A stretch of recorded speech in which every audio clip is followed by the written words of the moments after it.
we've seen all the classic 20th century predictions of the future: nuclear-powered flying cars, food made out of pill form, cities covered by glass domes, all that kind of stuff. It never happened. Hardly any of it happened.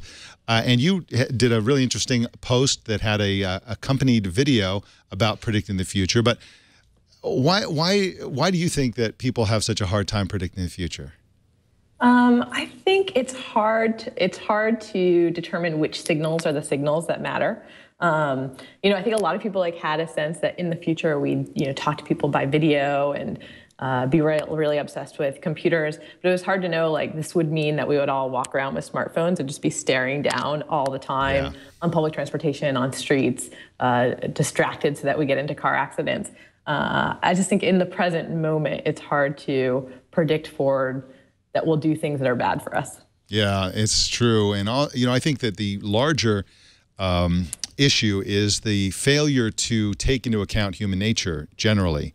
Ironically, it's because we have a cognitive bias about whatever our concerns are now are going to be the concerns in the future. For example, all the food predictions from the mid-20th century about food in pill form, food made out of sawdust, food, all this food stuff was based on the idea that food is just a big hassle and it's just, you want to just get it over with.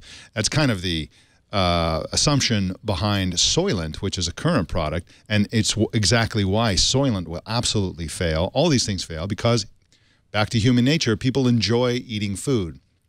And right, we like things that taste good. We do, and it turns out we even enjoy making it. If we don't have, if you look at the housing, the track housing from that era, you see the kitchens were designed with this sort of get it over with kind of utilitarian attitude.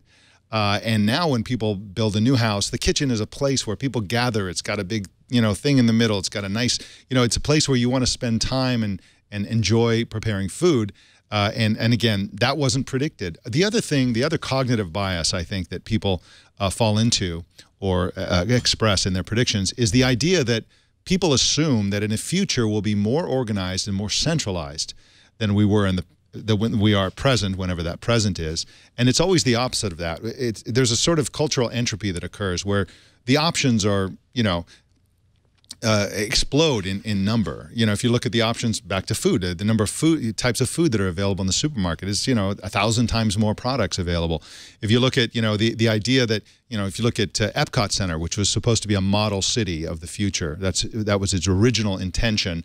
The plans for Epcot died with Walt Disney in the 60s, but his plans were to build this whole model city, and the whole thing was going to be designed centrally, and people are going to probably wear quasi-futuristic uniforms, and everybody would use the one form of transportation and go to the one office building and go shopping in the one shopping area.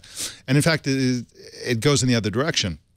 People our clothing has gone into many different directions. People dress like all kinds of different things, and I think that if you contrast the economic and sort of distribution of goods and services, I think the real future looks more like San Francisco, where you have the sharing economy and the on-demand economy, where people are, as contractors or independent contractors or freelancers, providing flexible services and flexible schedules on an ad hoc basis on demand.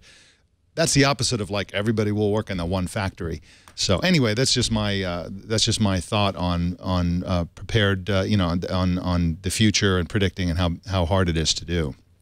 And I do love that William Gibson quote about the future is here, it's just unevenly distributed. That is absolutely I do think we all live in different versions of the future, and that will certainly continue on. Absolutely. The one edit that I would have for William Gibson's observation is that, yes, the future that will be is already here, not evenly distributed, but there are also many other futures currently with us that will not be, and that's the trick, is choosing, predicting which of the current futures will turn out to be the actual futures. Jason, why don't we roll that video? You had a really cool video that looked at the future of the past, and let's take a look at past futures. Exactly. Let's take a look at this video. In the year 2000. Robots are coming, not to rule the world, but to help around the house. In the home like of that they're called 2001, robots. machines Yeah, like robots. these, they help cook your breakfast and serve it too. It looks like a big hassle just to put the egg into the claw of that machine. This was supposed to be our kitchen in 2001 from this 1960s video. Yeah, that's way better.